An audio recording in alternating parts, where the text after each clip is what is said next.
So one of the things I actually get asked about quite a bit, literally got asked this morning as I was getting out of my truck, what size lift do I have on this truck to be able to run 37 1250s on here without zero rub, zero at all?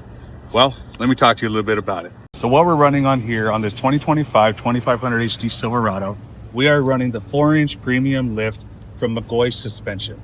Check out those CV axles. Not a fucking shift in those angles at all. And that's one of the things that really drew me to this lift kit. I take this truck daily for work. I wanted to make sure that if I'm driving something on here, I'm actually gonna enjoy it and be comfortable.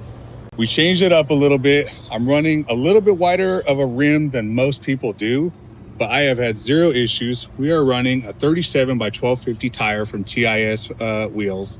And then we're running some Dropstar Trail Series 20 by 10 rims with a negative 19 offset. First things I did, I met up with Nick from McGaughy. He helped me out, showed me exactly how to trim all this bottom little pieces here. We did a little minor trimming on the plastic, nothing into the actual bumper itself. Little trimming on the front bezel here.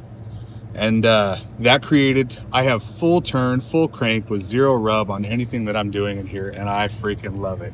So I went ahead and got their M84 shocks. You can order those through the company as well if you want them, or you can run your own custom shocks aftermarket, whatever you decide to do on that. Like I said, the fact that I'm not going or rubbing the shit out of these tires anytime I'm trying to go turn in a driveway or actually make a U-turn anywhere, one of the things that sold me on this. So as I explained to the gentleman this morning, I am sitting exactly at 4 inches or just about. Right now we have, for our rake, we are at 21 and a half inches, or excuse me, 22 and a half inches on the front, 22 and a quarter inches on the rear. And the way that this sits, correct me if I'm wrong, that thing looks pretty fucking titties.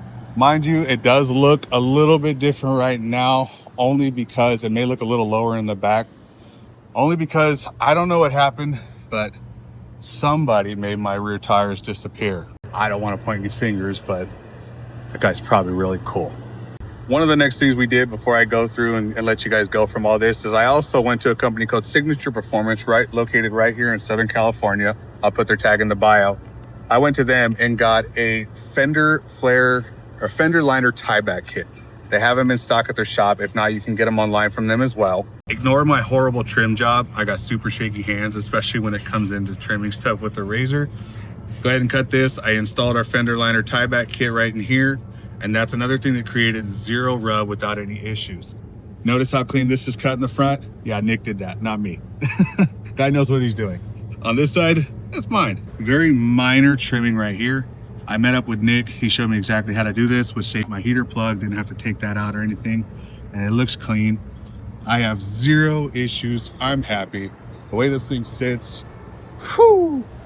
I get complimented a lot on it. And huge shout out to them for taking care of me and getting me set up and dialed right. So if you guys are interested, hit up my boy Nick from McGaughy Suspension. I'll tag him right here as well. Get your started, dude. She's dirty.